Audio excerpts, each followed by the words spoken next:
back. Just gonna make sure this is alright. Good. Alright, it's me. I'm back. Making another Minecraft review for. Oh, freaking skeleton. Here we have a server pull device, or basically a basic memory device. Detecting players. You'd use this for server pulls for detecting when your server has had way too many. If you're the amount of people for your proper size, the server is too much or too little. You'd probably have. I'll explain how this thing works right now. Basically, how it is a basic at-A detector. You can put all sorts of modifications in here, depending on your preferences of who you want it to detect for the poll. But it's probably best for an at-A for the full size of the server, unless you need to do additional polls. Once the device is on, it's creating the polls, and it's updating this memory device, this basic sand memory device. Every time one person logs on, I'll use a basic run and reset, show you how the system works. So I have this system reset, so I want to run a poll. All the sand is ready, it's sand's full, and this is a single player server. I've tested this on a multiplayer server, so I know it works at least effectively enough to work on your server, probably, unless it's a big server. A decent sized server for this device would be about 10 to 25 people, 30 tops. So we're gonna turn this on. As you're gonna see, there's only one sand block because there's only one person. Each line represents one person.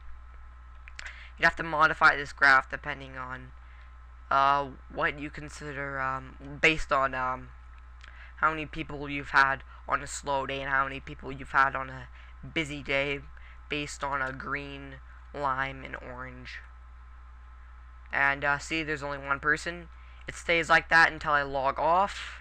I can't log off because it's a single player world. It'll stop updating, so I can simulate this by using a radius minimum, so it won't detect me anymore as if I'm not on. It updates as if I logged off. That's effectively me replicating me logging off. And I re-update it, and I've effectively updated the poll. So this is only one person. This is only going to detect log-ons. It's basically a log-on detector. That's basically how it works. And the graphs, one people logged on had given on the updating device. The system's working pretty well. The system's working fine. And then you'd keep this thing on for 1 to 3 days.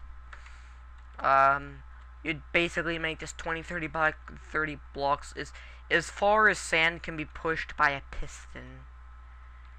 And then -1 is how long you'd build. This is just a test device. You'd build this bigger. You'd probably want to build this in a spawn chunk.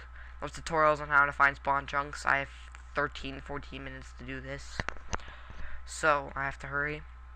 When since this is a small test, it's only me. I've tested the thing's working. I turn it off, so the poll's no longer being updated. It's now frozen, and now I need to update this by corrupting the command. I have to make sure the command has been corrupted, like a fake empty command block. They can just fake it by a broken command.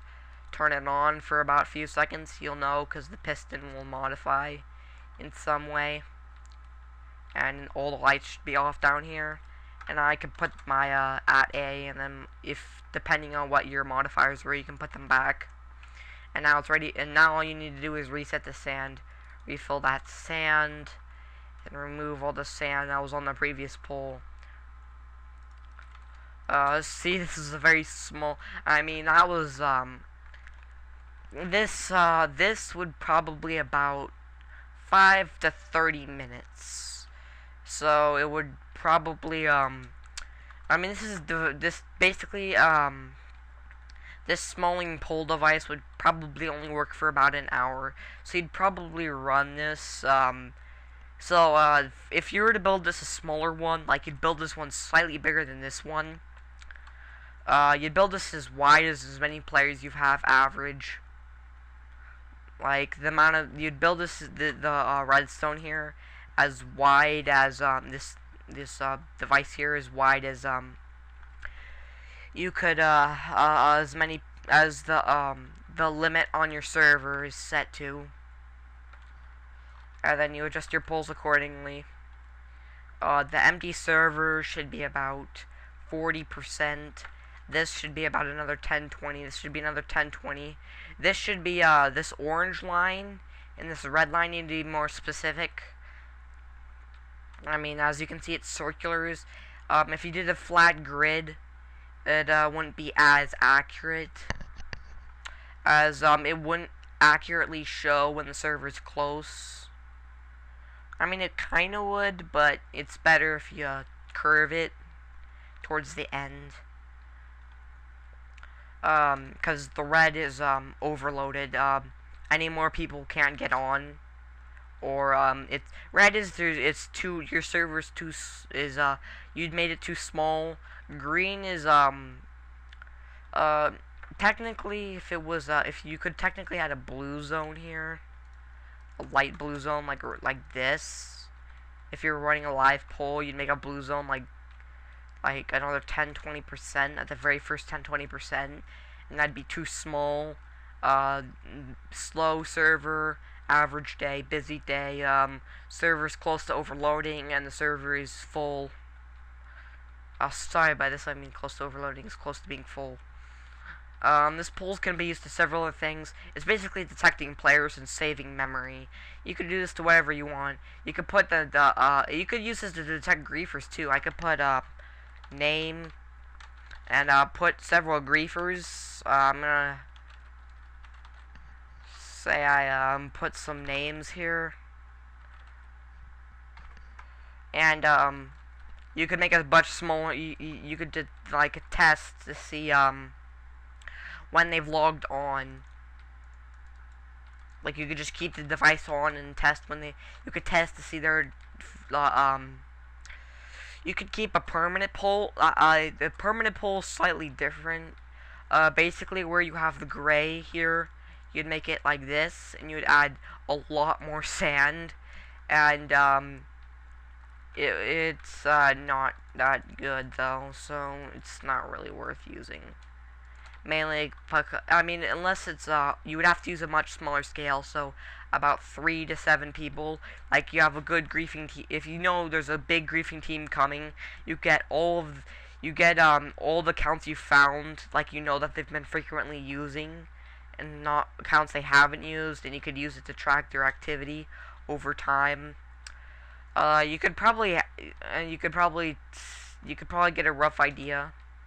Like if this was a 1 day, you would be like it's not very good for that, but you know, I'm just trying to facilitate the idea that's very, very versatile. I could test how many people are in a certain radius. I mean, that A selector is pretty versatile, so I can put names, I can put game modes, I could put people in a scoreboard with a certain objective. I could put people in a certain XP. Like I want to detect people with a ridiculous amount of XP. Like, you know, people were obviously cheating. I could make a device I could use it to detect people with ridiculous XP levels. I mean, this graph is pretty versatile. You can switch the graph colors for different things.